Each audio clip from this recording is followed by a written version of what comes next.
Nigeria, which is the largest economy in Africa with a population of over 200 million people and still counting. And we're looking at how we can harness how we can ensure that our environment is safe, especially with talking to an ex-beauty queen, entrepreneur and president, Aurora International Foundation, Tomi Salami. Tomi, when we started off, I was wondering how you segued or you metamorphosed from being a beauty queen, to becoming an environmental champion.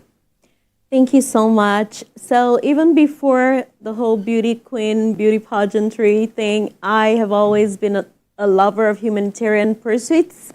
I have always been a lover of the environment and sanitation, environmental preservation. These aspects of our society have always been very vital to me. I've always done a whole lot to make a positive impact on the society, because I tell everyone who cares to listen, you don't have to be the wealthiest person in the world. You don't have to be a multi-billionaire to make a positive impact. Mm-hmm. If each and every one of us can do the little we can, the world would be a better place. So that led me to I volunteered for the Harlem Village Academies in New York. I've also done a whole lot of volunteer work for other foundations within and outside Nigeria. But most importantly, my charity, the Aurora International Charity Foundation, has had projects in different states of Nigeria. So we've had projects in Lagos State, in Abuja, in Kwara State, in Ogun State, and we've reached out via various platforms. And this environmental awareness convention is the latest one. Interesting. So if you look at the environmental challenges that we have, because I know that over the years or in recent past, but before the global pandemic, we're talking about global warming, talking about the ozone layer and how what we're emitting is affecting the ozone layer. But talk to us about what you consider the most pressing environmental issues that is facing us today, especially in this part of the world. Honestly, they're all super important. They're all pressing. And I think depending on what part of the world you find yourself, the importance or the ranking will matter. So like here in Nigeria, we're the most populous Black nation on earth. That's right. And it's imperative that we reach out, we take this positive message to every corner of the country. Of course, Lagos State is a trailblazer state. There's a visionary leadership here. There's proactive leadership, and it's a no-brainer. It's just as well that we start in Lagos State. The big picture is to take this positive message all over the country, but we're starting in Lagos State, and we're starting with the younger generation, because we believe that today's students are tomorrow's leaders. Mm-hmm. So the earlier we begin, the earlier we nurture the future, the better. It's like we're saving our tomorrow today.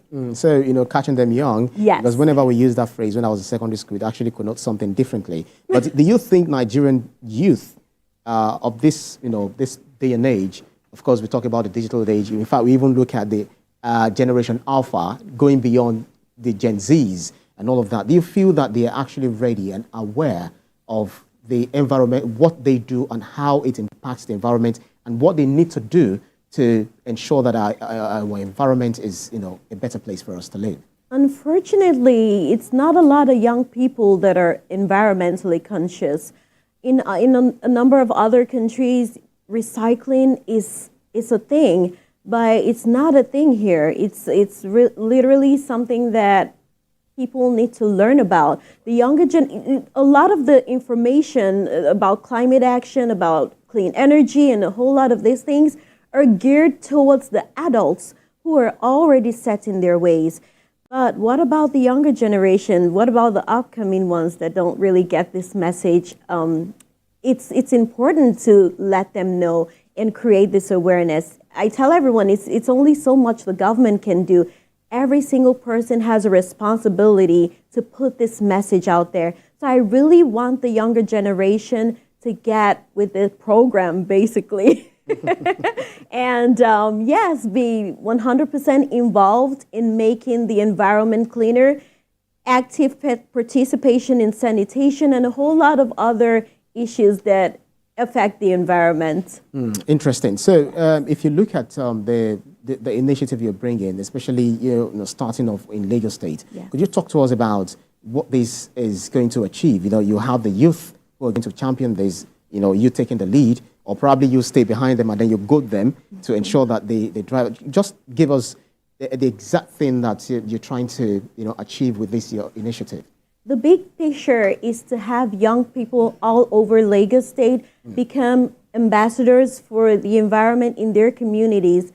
The importance, the influence young people have on the society is massive, and it's often overlooked. We're thankful that we have great leadership in the person of Governor Babajide Sanwo-Olu. We also have great leadership in the Ministry of Environment and Water Resources in the person of the Commissioner for the Environment, Mr. Tokunbo Wahab. They're doing so much. They're doing a whole lot, clearing the drainages, ensuring that Loma works round the clock. And okay, so it's an on-the-field thing. It's not something that you gather people and then you sit in a four room, and then you start talking and lecturing them. It goes beyond that. You get on the field. Absolutely. That's beautiful. Definitely. So do you feel where the missing gap or the missing link is apart from the fact that the youth do not really understand the impact of whatever it is that they do and how it impacts the environment, is it that the town and the gown are not really connected on this? Should we have to start looking at bringing this to the school curriculum, or we leave it to the parents to do, or both of them come together and work on it, not just the parents waiting for the school to teach the children about the benefit or the benefit of ensuring that we have a good environment? I believe it takes both. It takes the government, it takes the family, it takes as many people as possible. We need all hands on deck.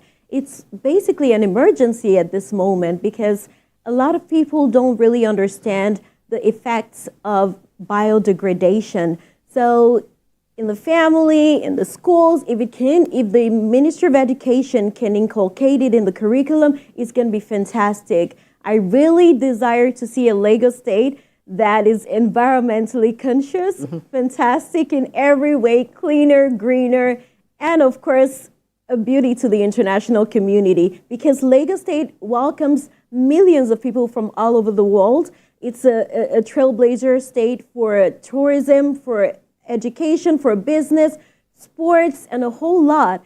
And we need to capitalize on that and make it cleaner and greener. You said you wish to see a Lagos State that is cleaner, greener, yes. Beautiful, because it's more like a tourist, it has a lot of tourist attractions for, foreigners. Are you saying Lagos State is not there yet? There is a whole lot of work being done, and I greatly commend, but we can do more. we definitely can do more. So do you kind of face some challenges, in bringing this initiative to bear and getting people to key into what you have in your mind, your own ideation, and then bringing it to reality? What kind of challenges do you face? The major challenge is funding, just like every other person. So we're thankful we have the support of the Lagos State Ministry of the Environment and Water Resources. They have been so helpful. They're mobilizing the students. They're supporting us, backing us up. And we really want to do this in the hopes that other private entities can come on board because it's really important to key into this environmental awareness for the future, to save our future. We definitely want to see international organizations come on board. We definitely want to see private entities come on board. Right. So because of our time, very quickly, what do we, what should we, look forward to seeing, in this initiative very quickly, and some of the things that we need to see, maybe a program that is coming up immediately. After you leave this show? Oh, yes. It's going to be an epoch-making event. The students, I believe, are so excited. They have no idea what's waiting for them. It's happening on the 30th of May, Thursday, at Unilag. And we're going to be converging there. We're going to be having environmental experts and activists can have interactive sessions with the students. We have the reigning Miss Earth Nigeria. She's going to be there. We have a number of celebrities. Right. It's going to be amazing. And each student is going to go home with a goodie bag with environmental themed comic books. It's going to be an amazing and impactful time for everyone involved. I think at this point, I'm a youth, I'm a child, and wanna see that you. goodie bag is something that's actually going to attract me to come over. Absolutely, you're very welcome. Ex-beauty You're queen, welcome. entrepreneur, and president, Aurora International Foundation, Tomi Salami. Thank you so much for your time. Thank you. It was such a pleasure being here. Right. And to stay with us here on TVC Breakfast. Still to come, federal government institutes